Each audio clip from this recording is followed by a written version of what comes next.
I'm vexed. I had the 808 PureView so close. I thought it was going to be in for review and it got delayed at the last minute for tweaks by Nokia. So I've got an alternative program for you. Watch out for the 808 in coming weeks. Undeterred by my slamming of the Xperia S, Sony has announced the Xperia Acro S, thankfully getting rid of the gimmicky transparent bar. In fact, the Acro S looks a darn sight better in every regard, even adding full dust and waterproofing and wet finger tracking. Other specs remain the same, with 4.3-inch HD reality display with 720p resolution, a 12-megapixel camera and a 1.5 GHz dual-core processor, and Ice Cream Sandwich will be on board right from the start. Abandon hope, ye Xperia S owners, told you so. The Acro S is what the S should have been right from the start. Orange love rebadging Far East Android handsets and producing European bargains. Remember the San Francisco? Here it's the San Diego with a 4-inch WVGA display, the usual top specs, 8-megapixel rear camera with burst mode, 10 photos a second, 1.6 GHz single-core Intel Atom processor, 1 GB of RAM, 16 GB of internal memory. Only Android 2.3 at launch, but consider the specs just listed and a price of under £200 all in. As usual, an orange bargain. As I see it, the dominant touch slab portion of the smartphone world is going two ways.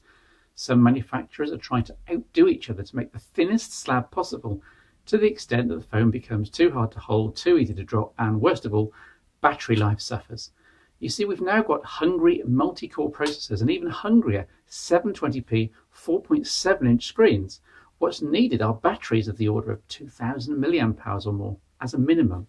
Samsung understood this with the Galaxy S3 with a 2100 mAh battery. Samsung even makes, as fitted here, a 2000 mAh extended battery for the Galaxy Nexus, basically filling in the over-thin middle of the phone and delivering that extra battery punch that will make sure you don't run out of power before the end of the day. Along similar lines, Motorola released late last year the Razr, a stupidly crazy thin Android smartphone with an ungainly camera ridge at the top. I knew I'd hate it, and so I didn't even bother getting it in for review. But then came the Razr Max. Some bright spark in Motorola obviously said something along the lines of, everyone hates the Razr's top ridge and everyone wants better battery life, so why not simply fill in the whole of the back hollow with battery and kill two birds with one stone? Why not indeed? And this is the version of the Razr that I wanted to look at on the phone show. And the hardware is pretty impressive. A mix of Kevlar, chrome effect and mirrored plastic and Gorilla Glass on the front. The Razr Max is, as you'd expect from Motorola, a solid piece of engineering. You can't help but feel it's a tiny bit behind the times though, with huge bezels here, especially here at the bottom. The Max is almost identical in size to my Galaxy Nexus, yet, as with the Lumia 900 in the previous phone show, only has a 4.3-inch screen. And it's heavyish too at 145 grams. But at least the components used are top-notch throughout. The screen's quoted as Pental Super AMOLED and is attractive and clear in almost all light conditions. QHD resolution, that's 540 by 960. Slightly below 720p, but hey, with my eyes, it's tough to notice the difference at these resolutions. The loudspeaker's terrific as usual with Motorola, full of character and presence, and plenty loud enough. Here we go.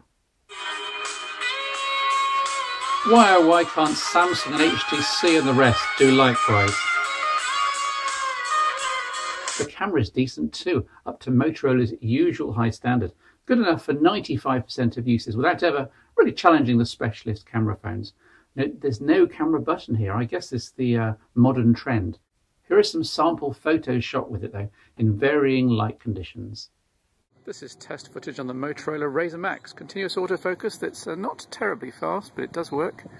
Stereo sound in these windy, cold, damp UK conditions. See what you think of the video and audio quality. Somewhat strangely, the microphone here is being placed inset into the Gorilla Glass very close to the home icon. Quirky design or just flawed design. There's an HDMI port here on the top, though no adapter cable in the box, which seems a bit stingy. Although the review device didn't have a micro SD inside, retail units are supposed to come with 16 gig plus 16 gigabytes more internally, split into an 8 gigabyte mass memory, a 4 gigabyte system disk, so no running out of room, and presumably 4 gigabytes for system use. Talking of internal, it's worth noting that the Razr Max has SplashGuard implemented, essentially coating all of the internals in a nanotech water-repellent coating. In practice, especially with the sealed battery, this means that the Max is waterproof, as seen here, though Motorola only claim splashproof, just in case. Pretty neat though. All phones should surely have this nanotech coating pretty soon. The processor's 1.2 GHz dual core and seemed fast enough to me, though admittedly the most bloated website did take a few seconds longer to render than on my Nexus. In terms of software, it's Android 2.3.6 with a fairly light UI skin over the top. I can live with the Motorola effects and widgets, some of which can just be zapped straight away, though I did quite like this exploding contacts pane and the agenda view here, showing the next few things coming up. What I didn't like were the over-square icons used, seemingly changing nearly all the default Android icons for no reason whatsoever, other than to make them uglier and, quote, different. All your Android favourites are here, plus a huge bunch of preloads. We're talking all that many new users will need for weeks after purchase. Amazon Kindle, nice.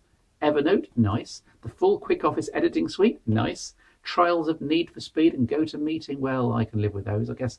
Plus a Motorola suite of software which rivals Samsung's in the new Galaxy S3. Moto Print works brilliantly for printing documents, photos, contact details or saved emails. I just printed off this graphic as proof. Zero setup time other than tapping on my Wi-Fi printer name. Very impressive. Mobile hotspot is internet tethering, of course, and great to have it built in. File manager, task manager, as they sound, very competent, and again mean users don't have to go hunting in the Play Store on their own. Social networking is in a gloriously black, AMOLED-friendly integrator of Twitter, Facebook and some photo sharing sites, presenting updates in timeline fashion, again perhaps avoiding any need to head into the store to download independent clients. It all reminded me rather of Nokia Social on Symbian, apart from being 5 billion times more efficient here and better looking.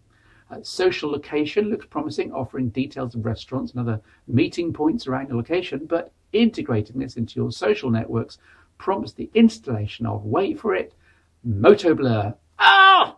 Run away, run away. Smart actions are an extension of what most of us have played with using third-party tools for years. For example, work mode here. You arrive at a particular location, such as your office, and the phone uses the smart actions rule to turn itself into silent mode. Or, this is my favourite, nighttime battery saver here, which caters to the situation where you crash after a night out and you forget to put the phone on charge. A smart action triggers off 4 things: time of day, and the display turned off, and not charging, and the accelerometers not detecting movement, all of which to disable background data syncs and give you a fighting chance of some battery life left the next morning. It's a very configurable system with sample rules to get you started, and a great way to automate your phone life if you've got the patience to sit down and work out what the heck you want. Saving the best till last though, the single biggest unique selling point here is the massive 3300 mAh battery. True, it's sealed, but with this whopping original capacity, I'll forgive not being able to remove it further down the road.